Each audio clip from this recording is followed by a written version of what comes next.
Coucou, salut la famille, j'espère que vous allez bien. Moi, je me porte très bien.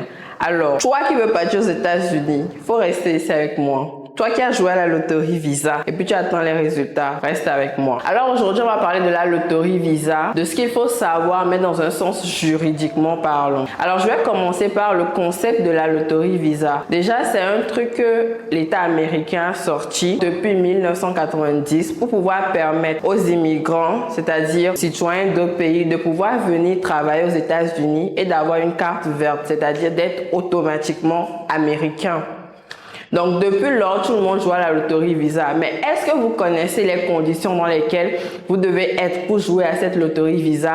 Et surtout, pourquoi est-ce que certaines personnes disent « Oui, j'ai joué à la loterie Visa, j'ai gagné, mais je n'ai pas pu partir, c'est du mensonge, c'est du n'importe quoi. » Restez avec moi. Déjà, quelles sont les conditions d'éligibilité pour pouvoir participer à la loterie Visa ou jouer à la loterie Visa? Tout le monde se lève de nos jours et part jouer à la loterie Visa. Et puis à la fin, tu n'es pas sélectionné. Tu penses que c'est ta tante au village. Ce n'est pas ta tante. D'abord, pour être éligible à être sélectionné, il faudrait d'abord être né dans un pays qui n'a pas encore envoyé plus de 50 000 immigrants aux États-Unis. J'espère que vous m'avez bien compris. C'est-à-dire que, par exemple, si tu vis au Togo, tant que le Togo n'a pas envoyé plus de 50 000 immigrants aux États-Unis, tu es toujours éligible pour être sélectionné pour être américain. Deuxième condition, tu dois être titulaire d'un baccalauréat ou sinon d'un diplôme qui soit équivalent au baccalauréat. Peut-être que tu as fait un métier ou tu as eu un diplôme, une formation professionnelle qui a eu lieu de plus de 2 ans d'expérience. Comme ça, quand tu arrives là-bas, tu ne seras pas chômeur et tu ne vas pas agrandir la communauté des chômeurs là-bas. On part là-bas, c'est pour travailler, c'est pas pour chômer. Donc, c'est pour ça que ceux qui sont au niveau BPC et puis ils partent jouer, je suis désolée de vous dire que vous ne serez pas sélectionné. C'est pas contre vous, c'est la loi. Maintenant, passons aux conditions légales et formelles. Quand je parle de conditions légales et formelles, c'est ce que vous devez faire pour prier, pour aller prier dans votre chambre pour être sélectionné. Il faudrait d'abord que vous vous inscrivez sur le site de la DV Loterie qui va s'afficher en bas de l'écran parce que je ne saurais le prononcer. Et maintenant, ensuite, après vous êtes inscrit sur ce site, lorsque les résultats tombent, on dit « Ah, c'est sorti ». Tu dois alors maintenant aller remplir un formulaire qui s'appelle ADS 260. Après avoir rempli ce formulaire, qu'est-ce qui se passe? On parle couramment de aller à une interview. Tu dois aller passer une interview à l'ambassade des États-Unis. Maintenant, après cette interview, tout ce qui va se passer après, tu dois être capable de fournir tous tes documents. Et les documents que tu dois fournir là, tous ces documents-là doivent être véridiques, c'est-à-dire ton acte de naissance, tout. Si dans ton nom, il y a un tiret, genre comme le mien sur ma page Dorian Nina, et puis le tiret là ne s'affiche pas là-bas, c'est toi-même qui annule tes chances de devenir américain. C'est pas la faute de celui chez qui tu as joué ou la faute de ta tante au village. C'est pas de sa faute, c'est toi. Parlons de la répartition. Les États-Unis disposent de 55 000 visas, dont 7% dans chaque pays. Ces 7%-là équivaut à 3 000 quelque chose ou 2 000 quelque chose visas. Maintenant, il peut arriver que les 3 000 quelque chose habitants dans un État, c'est-à-dire peut-être au Togo, gagnent à la loterie Visa. Mais ce ne sont pas ces 3 000 personnes-là qui partiront aux États-Unis. Pourquoi? Parce qu'il peut arriver des conditions qui ne permettent pas certaines personnes.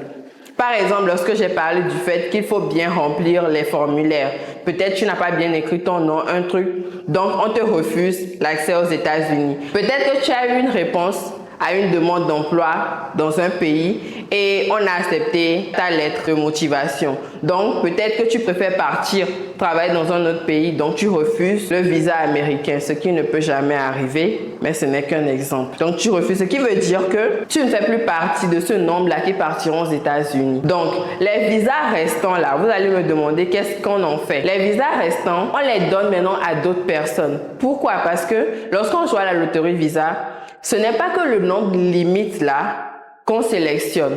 On sélectionne d'autres personnes en cas de qu'est-ce qu'il y a. Je vais donner l'exemple d'un ministre. Il y a un ministre, mais il y a toujours un vice. En cas de maladie ou quelque chose, le vice prend sa place. C'est la même chose que pour la loterie Visa. Lorsqu'une personne démissionne, une autre personne prend sa place. Donc, ces autres visas qui sont restés seront partagés à d'autres personnes. Maintenant, je vais parler de la fraude. Oui, fraude, lorsqu'on parle de la loterie visa. Il y a des gens aujourd'hui qui vont te dire, oui, donne-moi de l'argent, je connais un chemin sûr qui va te permettre de gagner à la loterie visa facilement. Toi, naïvement, tu donnes ton argent à quelqu'un, il t'a escroqué, c'est de la fraude. Faut aller récupérer ton argent. On voit la police pour l'arrêter, c'est mieux. Il y a d'autres personnes qui utilisent les dossiers d'autres personnes. C'est-à-dire, tu n'as pas le baccalauréat, mais tu pars prendre le bac de quelqu'un. Sache que même si tu gagnes à la loterie visa, là, tu risques d'avoir des poursuites judiciaires. Pourquoi? Parce que ne pense pas que les États-Unis, là, les gens qui vivent là-bas, ils sont bêtes. Ils vérifient tout et scrupuleusement. Donc, tu vas pouvoir même prendre l'avion, arriver là-bas, là. On va te rapatrier dans ton pays. Donc, c'est mieux de ne pas faire des trucs dangereux comme ça. Maintenant, venons au conseil juridique. Lorsqu'on parle de la loterie visa, assurez-vous de toujours vous inscrire sur le site officiel de la loterie visa qui va encore une fois s'afficher en bas de l'écran. C'est important pour ne pas vous faire arnaquer. Deuxièmement, évitez de donner vos sous à des personnes qui vont vous dire « Je vais t'aider à t'inscrire sur le site ». Vous allez me dire, nous ici au Togo, on le fait souvent. Oui, on le fait pourquoi? Parce que tout le monde n'est pas doté d'ordinateur chez lui à la maison.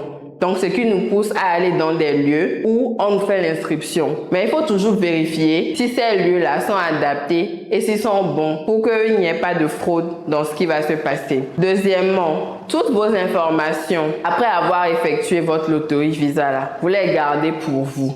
Vous ne les partagez avec personne. Votre fiche d'inscription qu'on vous aura donnée après avoir joué à la loterie visa, on nous donne souvent des fiches. Vous devez les garder précieusement parce que vous en auriez besoin lorsque vous irez vérifier sur le site si vous êtes sélectionné ou pas. Alors pour clôturer cette vidéo, je ne pourrais que dire que la loterie visa, ce n'est qu'une opportunité que les États-Unis offrent à toute personne d'avoir une carte verte qui te permet d'être à l'aise financièrement, c'est-à-dire travailler dans un autre pays, pouvoir aussi aider tes proches ici. Donc vous devez être franchement très vigilant dans la procédure et dans les règles de cette procédure pour ne pas avoir affaire à la justice et non plus être confronté à tout ce qu'on appelle fraude. Bonne chance à tous ceux qui ont joué à la loterie visa. J'espère que vous serez sélectionnés. Alors je vous invite massivement à vous abonner à ma chaîne, à liker mes vidéos et surtout à partager mes contenus. Merci, à la prochaine.